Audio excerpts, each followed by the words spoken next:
नमस्कार बच्चों, मैं आनंद प्रकाश एक बार फिर से आपका आपके अपने YouTube चैनल फिजिक्स टूल में हार्दिक अभिनंदन और स्वागत करता हूं और आशा करता हूं कि हमारी टीम द्वारा अपलोड किए गए वीडियो आपको लगातार पसंद आ रहे होंगे और आप उन्हें भली भांति देख भी रहे होंगे। इसी आशा और कामना के साथ मैं एक बार फिर से आपके सामने एक नया वीडियो लेकर के एक नया भाग लेकर के हाजिर हूँ। आज अपने पार्ट नंबर 31 का अध्ययन करेंगे, उत्सर्जन तंत्र का।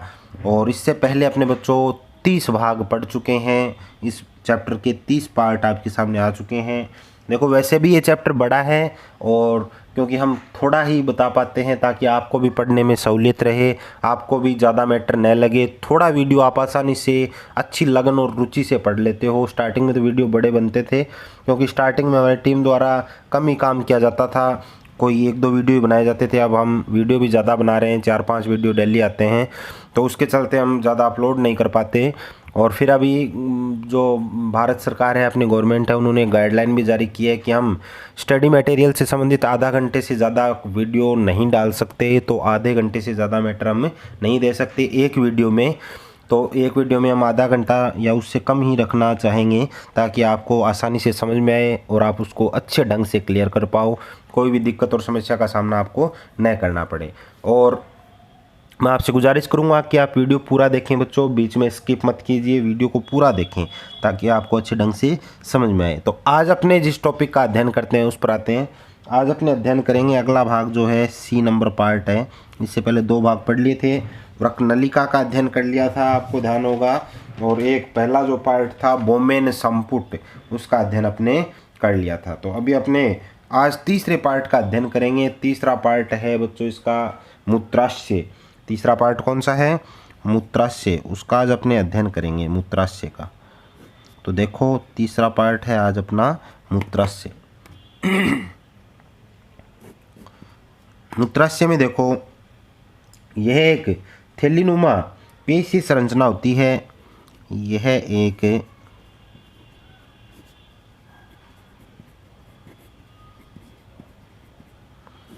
थैलीनुमा पेशीय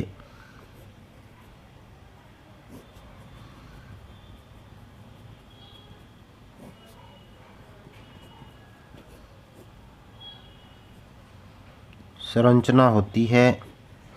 यह एक थैलीनुमा पेशीय संरचना होती है जो वृक्क से आने वाली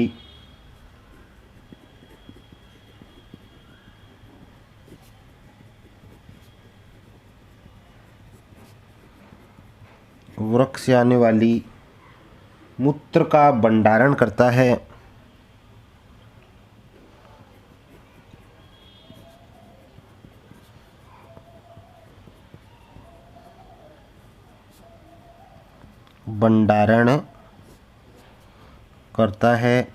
यानी ये एक थैलीनुमा पेशी संरचना है मूत्राशय जो वृक्क से आने वाली मूत्र का भंडारण करता है। कहने का मतलब ये हुआ बच्चों कि ये पेशाब को इकट्ठा करने वाली थैली है, जिसे अपने क्या कहते हैं? थैली। पेशाब को इकट्ठा करने वाली क्या है? थैली है, ठीक है ना।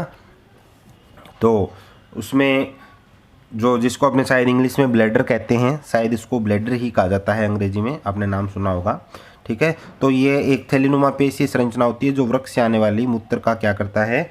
भंडारण करता है, उसको इकट्ठा करता है। और यह श्रोणि के ठीक ऊपर, श्रोणि के यानी जो श्रोणि अपने होती है उसके ठीक कहाँ पाई जाती है बच्चों? ऊपर पाई जाती है, ठीक है ना। श्रोणि के ठीक ऊपर पाई जाती है, ठीक है, ध्यान देना इस बात को। तो यह श्रोणि के ठीक ऊपर, ठीक है। तो ये श्रोणि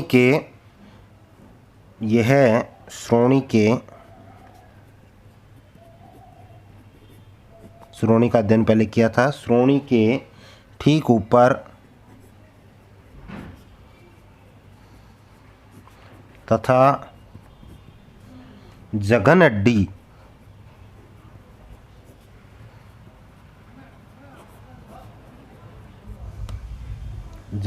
के पश्चिम भाग में,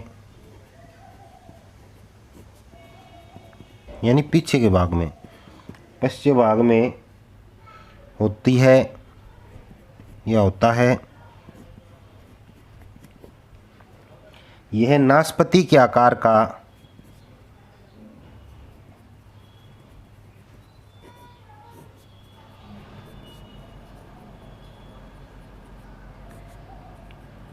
यह नाशपाती के आकार का होता है।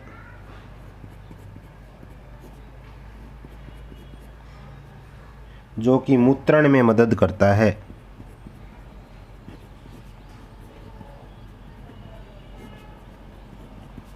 मूत्रण में मदद करता है। जो कि मूत्रण में क्या करता है? मदद करता है। नाशपाती के आकार का होता है जो कि मूत्रण में मदद करता है। ठीक है, ये ध्यान देना विशेष। इसका आकार कैसा होता है? नाशपाती के आकार का। तथा 400 से 600 ml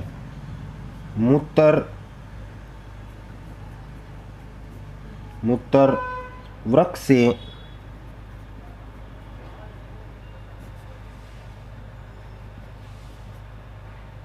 वृक्क से मूत्राशय में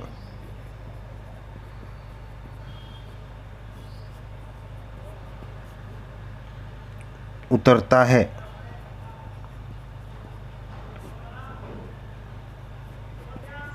उतरता है 400 से 600 ml जो है वो मूत्र है वो वृक्क से मूत्राशय में उतरता है। ठीक है, तो देखो ये श्रोणि के ठीक ऊपर जघनाडि के पश्चिम भाग में होता है। ये नाशपाती के आकार का होता है जो कि मूत्रण में मदद करता है। इसमें 400 से 600 ml मूत्र वृक्क से मूत्राशय में बच्चों उतरता है। वृक्क से कहाँ उतरता है? मूत्राशय में उतरता है। इस चीज़ को ध्यान देना। ठीक है ना। अब देखो अगला पार्ट अध्ययन करते हैं अपने मूत्रवाहिनी। डी नंबर जो भाग है इसका 4 नंबर मान लो, वो है मूत्र वाहिनी। अगला पार्ट इसका मूत्र वाहिनी।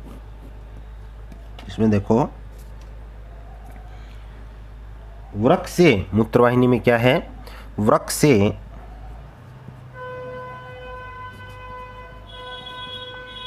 से मूत्र को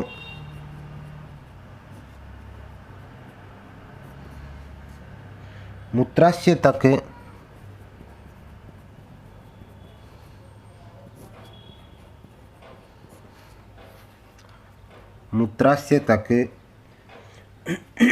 परिवहन करने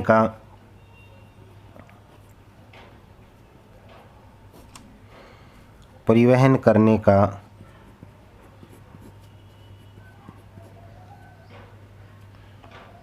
कार्य जिस नलिका द्वारा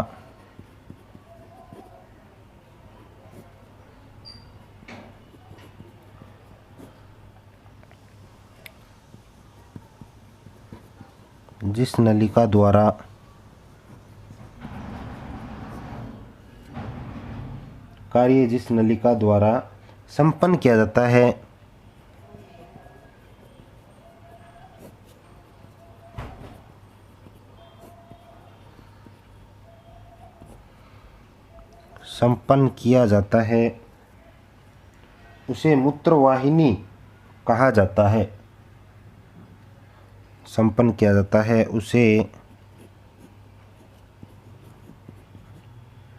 मूत्रवाहिनी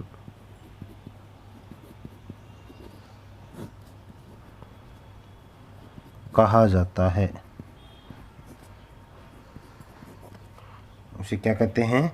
मूत्रवाहिनी कहा जाता है। ये नलिका चिकनी मांसपेशियों से बनी होती है। ये नलिका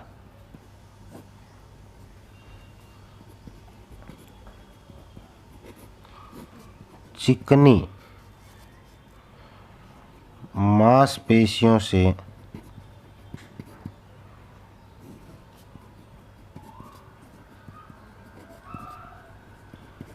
बनी होती है। चिकनी मांसपेशियों से बनी होती है तथा वयस्कों में यानी जो जवान लोग होते हैं उनमें तथा वयस्कों में वयस्कों में 25 से 30 सेमी तक लंबी होती है। 25 से 30 सेंटीमीटर तक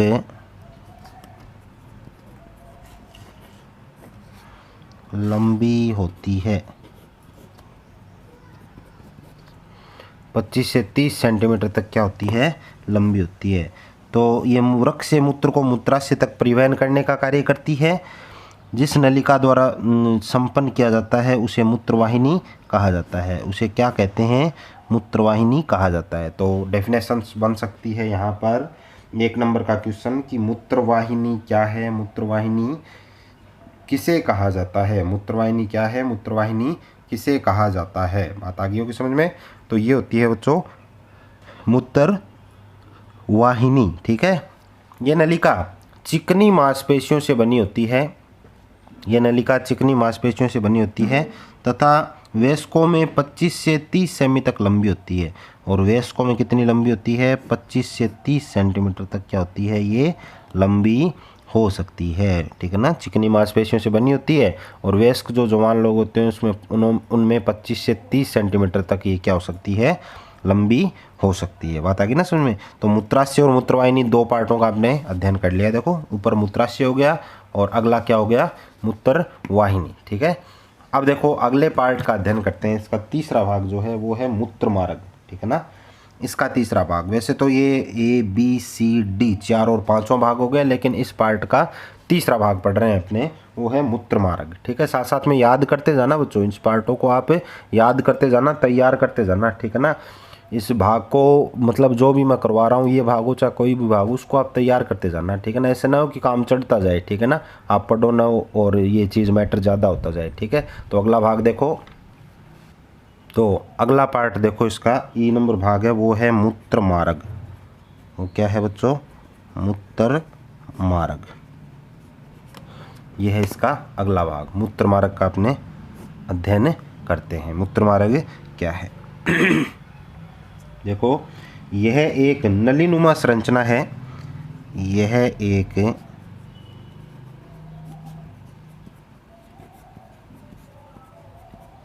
नलीनुमा संरचना है जो मूत्राशय से, ये एक नलीनुमा संरचना है, नली के आकार की, जो मूत्राशय से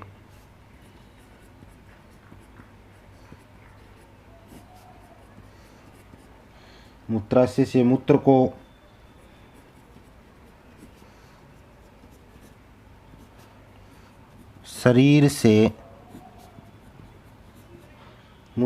शरीर से या शरीर के बाहरी भाग तक परिवहन करती है।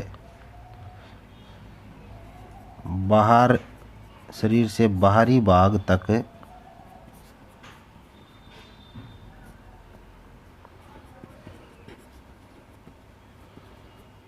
परिवहन करती है।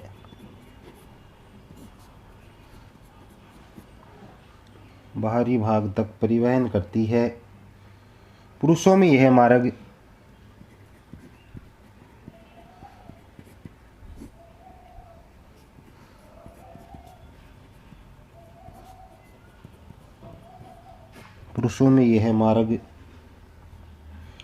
लिंग से जुड़ा होता है। लिंग से जुड़ा रहता है। पुरुषों में यह मार्ग किससे जुड़ा रहता है? लिंग से जुड़ा रहता है। तथा स्त्रियों में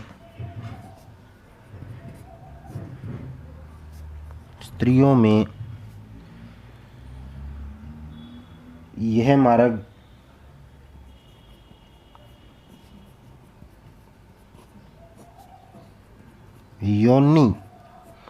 मार्ग योनि द्वार के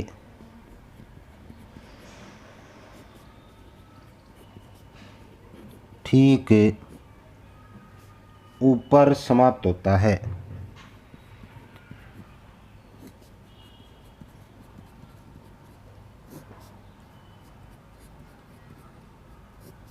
ऊपर समाप्त होता है।